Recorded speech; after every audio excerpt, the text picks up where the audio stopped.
See, if the problem is that we are not naturally with God, then the answer is to be identified by and with God.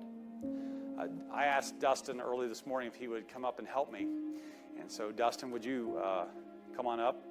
And we're going to put Dustin to work. And I know some of you have seen this already. This is a yoke that is kind of big and heavy. And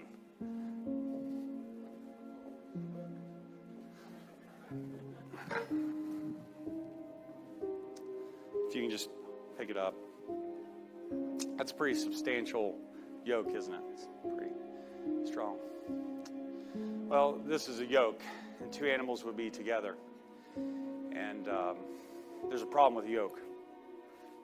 If we put Dustin on one side, and we put someone of lesser strength. Now, Jesse has a lot of strengths, right? A lot of strengths. I don't think Jesse and Dustin's strengths are the same, though. So if we put Jesse under the yoke and Dustin on the yoke, what's going to be a problem here? Dustin's going to be able to pull what?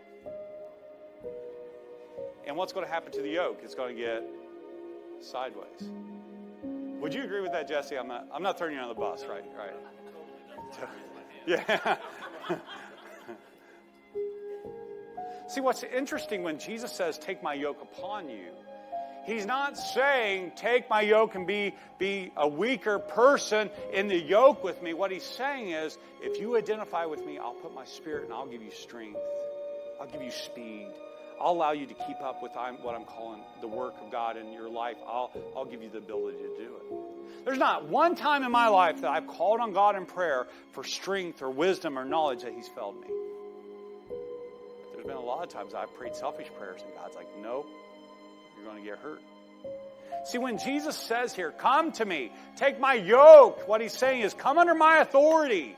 Because when you're under my authority, I will make you strong. I will give you the strength. When you come to Christ and you submit to His authority, because His yoke is easy.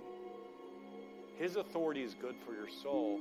You submit yourself to His identity.